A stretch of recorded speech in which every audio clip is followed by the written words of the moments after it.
L'actualité de ce mercredi 2 février 2022, marquée par l'ouverture de la Cité de l'Emploi de l'agglomération de Saint-Quentin en Yvelines, un dispositif piloté par la préfecture qui permet de garantir aux résidents des quartiers prioritaires de la ville les mêmes opportunités d'insertion, le même accès à l'information et le même accompagnement qu'à l'ensemble de la population. Parmi les autres faits du jour, le sursis accordé aux possesseurs de véhicules CRIT R3 pour rouler en Île-de-France, ou encore la plainte classée sans suite du professeur de philosophie Didier Lemaire à Trappes. Nous parlerons également des sorties ciné avec des acteurs et réalisateurs yvelinois à l'honneur. Et en ce jour de Chandler, notre invité aujourd'hui, Jason Verloop, il nous a ouvert les portes de son restaurant à Fontenay-le-Fleury pour nous apprendre à réaliser des crêpes comme un chef. Je me trouve au siège de l'agglomération de Saint-Quentin en Yvelines, basé à Trappes. C'est ce mercredi 2 février qu'est lancé officiellement le programme Cité de l'Emploi de Sky. Une convention a été signée à 17h par les officiels dont Nadia Hay, ministre de la Ville, et Jean-Michel Fourgousse, les précisions du président de Saint-Quentin-en-Yvelines. Est-ce que ça va simplifier ? Écoutez, on va essayer il y a beaucoup d'acteurs de l'emploi. Alors on va essayer d'intégrer tout le monde, bien sûr, mais il faut vraiment voir ça comme une opération de simplification. C'est pas des mesures comme ça qui vont régler le problème des 6,5 millions de chômeurs. Et puis surtout, ce qu'on veut, c'est que l'État communique les vrais chiffres du chômage. Alors à quoi va servir ce dispositif Cité de l'Emploi concrètement ? C'est renforcer l'accès à l'emploi et à la formation aux habitants des quartiers politiques de la ville, de l'agglomération.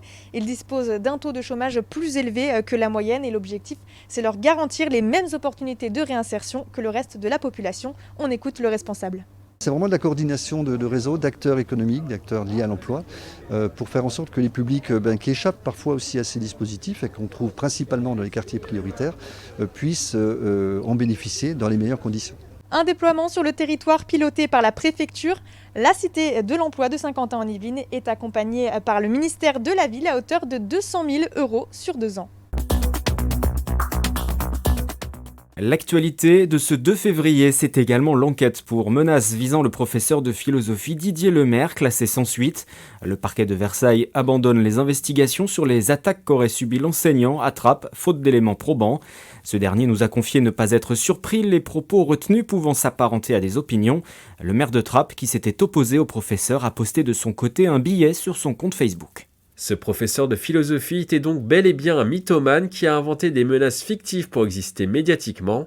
Cet homme pathologiquement attiré par les projecteurs médiatiques aura commis beaucoup de dégâts et sali la réputation d'une ville, de ses habitants et en particulier de ses élèves. Des propos qui pourraient laisser place à un nouveau dépôt de plainte pour diffamation. La zone à faible émission ne sera élargie à l'intérieur de l'A86 en Île-de-France qu'au début de l'année prochaine. L'entrée en vigueur de cette mesure devait intervenir au 1er juillet 2022, mais la métropole du Grand Paris attend toujours des engagements de la part de l'État. Autoriser des contrôles et des verbalisations automatiques, mais aussi la possibilité pour la métropole de débloquer des prêts à taux zéro pour aider les foyers les plus modestes à changer de véhicule. Les interdictions de circulation en semaine de 8h à 20h concerneront les véhicules CRIT R3 ou plus, à savoir notamment les voitures essence immatriculées avant le 1er janvier 2006 ou les diesels datant d'avant le 1er janvier 2011. Plus que jamais, la branche des services de l'automobile, les organismes de formation et les entreprises recrutent. Donc il y a des opportunités et on encourage vraiment les jeunes et les salariés en reconversion professionnelle et les demandeurs d'emploi à venir dans nos formations parce qu'il y a vraiment des opportunités d'embauche à l'issue. Le message a été martelé lors des dernières journées portes ouvertes du campus des services de l'automobile et de la mobilité à Guyancourt. La filière recrute. L'an dernier, les services de l'automobile regroupaient plus de 500 000 professionnels exerçant plus d'une centaine de métiers au sein de 150 000 entreprises. 5 organismes vous attendent ici pour vous former autour des métiers de la voiture, de la moto et du vélo, que vous soyez en formation initiale, en formation continue ou en reconversion. Du BTS au master en passant par le bac pro, les possibilités sont nombreuses. L'inscription se fait notamment pour les étudiants sur Parcoursup, la plateforme qui a ouvert ses portes le 20 janvier. Triel-sur-Seine s'apprête à célébrer pour la première fois le Nouvel An chinois. Le 5 février, des animations, des déambulations auront lieu dans les rues. Pour le moment, les répétitions se poursuivent. Ce que vous voyez derrière moi, ce sont les répétitions du Nouvel An chinois, puisqu'à Triel-sur-Seine, ils nous ont appelés en tant qu'école de Kung-Fu pour faire les festivités du Nouvel An chinois. Pourquoi une école de Kung-Fu ? Parce qu'en fait, ce que vous voyez derrière moi, ce sont toujours des exploits techniques, physiques, c'est extrêmement fatigant. Et donc les villes prenaient toujours l'école de kung-fu locale pour pouvoir animer le dragon, animer les lions, animer les armes. Et à Triel, samedi prochain, vous allez voir tout ça réuni, à la fois dans les rues de la ville, avec bien sûr les percussions, les pétards, parce qu'il faut faire beaucoup de bruit pour chasser les mauvais esprits. Des mauvais esprits, depuis quelque temps, il y en a. Donc on va chasser tous les mauvais esprits, revenir un peu à un esprit festif. Rendez-vous à partir de 16h dans les rues commerçantes, un village des saveurs sera aussi proposé. Grâce à un petit coup de pouce du destin, Batman, c'est moi.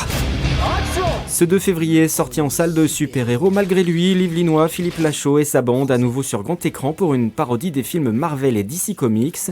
Comédie et action pour cet hommage aux principales franchises américaines que la troupe est venue présenter dans les Yvelines récemment. En fait, on vient du 78, on a passé parmi nos meilleures années dans le 78 avec Fifi. Et du coup, forcément, quand on revient ici, qu'on présente le film dans les Yvelines, on est hyper content, ça nous touche et puis ça nous fait quelque chose.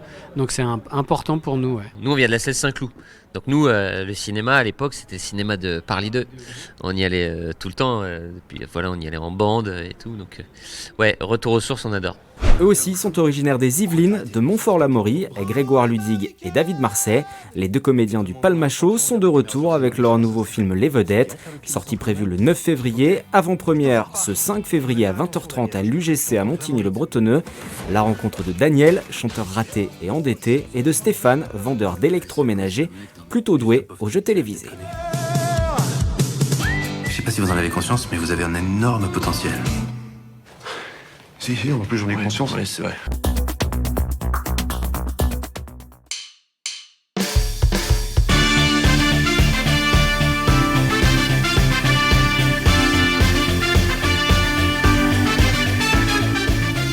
Aujourd'hui, c'est le jour de la Chandeleur et pour l'occasion, je me trouve à la crêperie de Fontenay-le-Fleury avec Jason, son directeur. Bonjour. Bonjour Mathilde. Alors, on va essayer de découvrir un peu quelles sont les coulisses de la préparation d'une crêpe. Donc, pour commencer, est-ce que vous pouvez me dire pourquoi est-ce qu'on fait des crêpes ce jour-là, le jour de la Chandeleur? Pourquoi est-ce qu'on fait des crêpes? Alors, la Chandeleur, c'est pour fêter le début de la fin de l'hiver, on va dire ça comme ça. Voilà, pour représenter le soleil par rapport à une crêpe qui est dorée. Et voilà. Dorée et ronde du coup. Et ronde, c'est bien ça, oui. Vous avez des crêpes qui sont indémodables, classiques dans votre carte, mais souvent vous imaginez des nouvelles crêpes, il y a des crêpes du moment même. Comment est-ce que vous imaginez tout ça? Comment est-ce que vous pensez les recettes? Alors pour les crêpes, les recettes on les a piquées un peu partout, on va dire ça comme ça. Alors, vous avez les incontournables comme les crêpes au sucre, les crêpes au caramel au beurre salé, chez nous qui est fait maison d'ailleurs. Vraiment toutes ces crêpes-là. Après, on est parti un peu plus loin dans l'expertise. On a fait des crêpes avec de la noix de coco.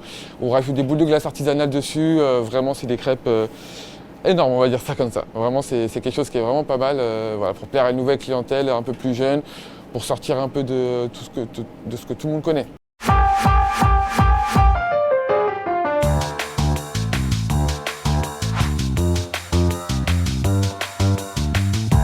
Et tu vas venir faire comme ça. Racler un peu et tu vas faire comme ça, tac, tac, tac, et la retourner. Tu commences à retourner comme je t'ai montré. Comme ça là? Non, là tu... Comme ça? Ouais, entièrement. Et là tu la retournes de l'autre côté, tac. Hop. Ok.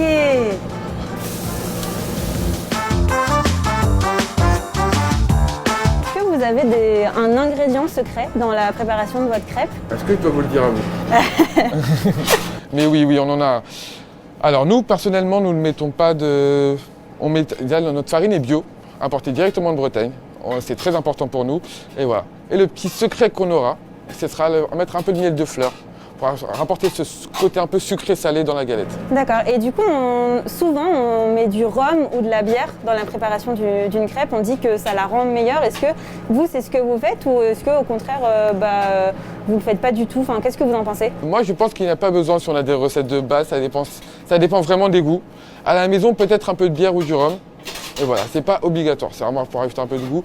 Nous, on sucre notre pâte à crêpes, par contre. On met du sucre, ça c'est un grand débat aussi, est-ce qu'on sucre ou pas la pâte à crêpes? Nous, on le fait personnellement. Est-ce que vous pouvez donner des conseils à nos téléspectateurs qui voudraient réaliser eux-mêmes leurs propres crêpes chez eux? Est-ce qu'il y a des conseils à avoir, des gestes pour avoir vraiment une crêpe super bonne et parfaite? Il n'y a pas de secret, bien faire reposer la pâte. Et voilà. Et avoir le petit coup de main qui va avec aussi, parce que ça c'est important.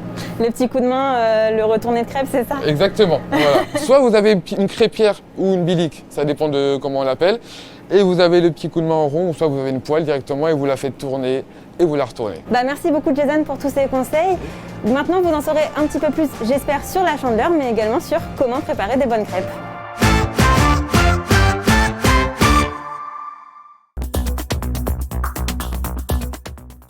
Nous refermons ce journal avec l'information qu'il faudra suivre dans les prochains jours, la publication des parrainages obtenus par les candidats à la présidentielle. Une première liste vient d'être dévoilée par le Conseil constitutionnel. Rappelons que 500 parrainages d'élus sont nécessaires pour pouvoir se présenter au scrutin. À ce jour, seules 2 signatures d'élus du département ont été validées, celle de Richard Delpierre, maire du Chénéro-Cancourt en faveur d'Emmanuel Macron, et celle de Jean-Michel Fourgousse, maire d'Elancourt en faveur de Valérie Pécresse.